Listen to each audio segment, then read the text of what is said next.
ఇలా ప్రభుత్వాన్ని ఓ real estate బ్రోకరీ company లాగా నడిపిస్తాం, తమ అనుయాయులకు అడ్డికి పావు షేర్ కట్టబెడతాం అంటే ఎట్లయితుంది?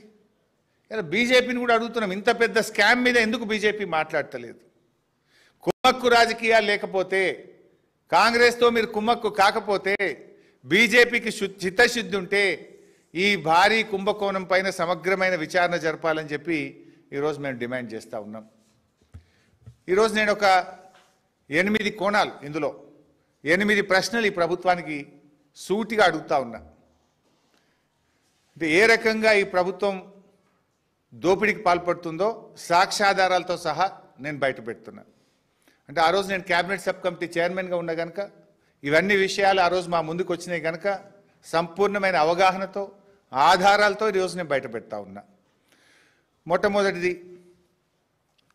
ఇవాళ there are 2 values. Sub registration value ఒకటైతే టీజీఐసి వాల్యూ ఒకటి ఉంటుంది. ఇందులో 2 రేట్లు ఉన్నాయి.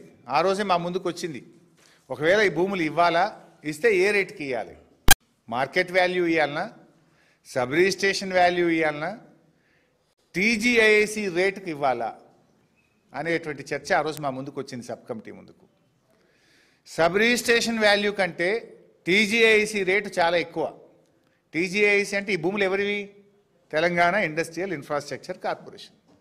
ఆ టీజీఐసి ధర ఎట్లా నిర్ణయిస్తుంది?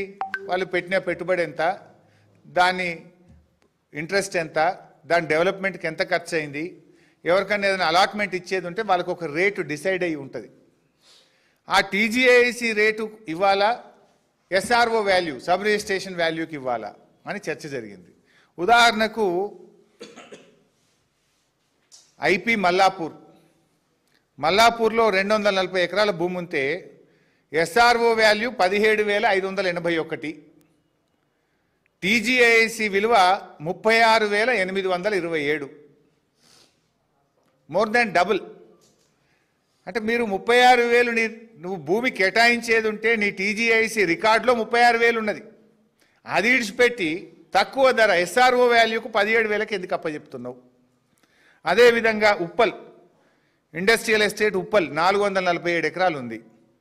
అక్కడ సబ్ రిజిస్ట్రేషన్ వాల్యూ 21,886, టీజీఐసి విలువ 52,523.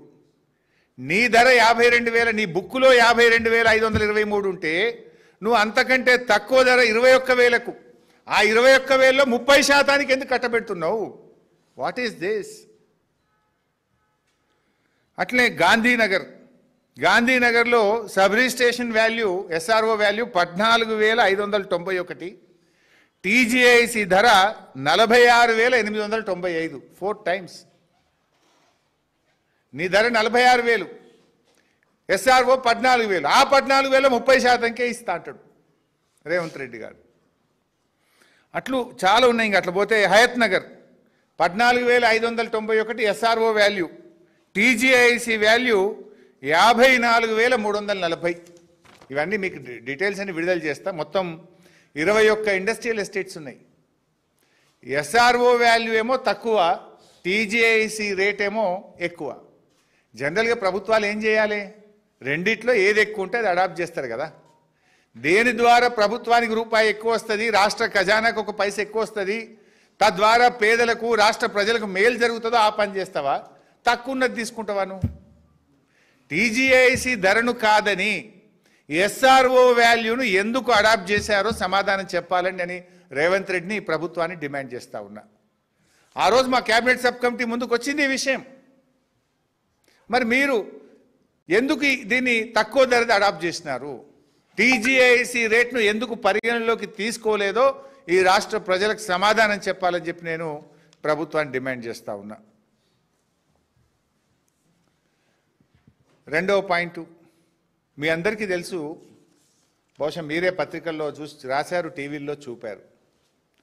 గత సంవత్సర కాలం నుంచి ముఖ్యమంత్రి, రెవెన్యూ మంత్రి ఏం చెప్తున్నారు? హైదరాబాద్లో ఎస్ఆర్ఓ వాల్యూలు తక్కువ ఉన్నాయి, త్వరలో భూముల ధరలు పెంచుతాం అని ఎన్నిసార్లు చెప్పిండ్రు? ఈ నెలనే పెరుగుతుందని పేపర్లో బ్యానర్ ఐటమ్, మళ్ళా నెలనే పెరుగుతుంది, నవంబర్కి వెళ్ళి పెరుగుడని రాసుడు. అంటే అట్లా చెప్పుకుంటూ కొంత వ్యాపారం చేసుకున్నారు, ఏదో ప్రభుత్వ ఆదాయాన్ని పెంచుకునే ప్రయత్నం చేసిండ్రు. అంటే మీరు ఏం చెప్పినారు, ఎస్ఆర్ఓ వాల్యూస్ చాలా తక్కువ ఉన్నాయి, తొలుత ఓఆర్ఆర్ లోపల పెంచుతాం, ఓఆర్ఆర్ లోపలనే మొదలు పెంచుతాం, ఓఆర్ఆర్ బయట మెల్లగా పెంచుతాము అన్నారు. మరి అది అమల్లోకి రాకముందే ఈ పాలసీని ఎందుకు హడావిడిగా అమలు చేస్తున్నారు, ఎవరికి మేలు చేయడానికి అమలు చేస్తున్నారు చెప్పాలి కదా. ఓఆర్ఆర్ లోపల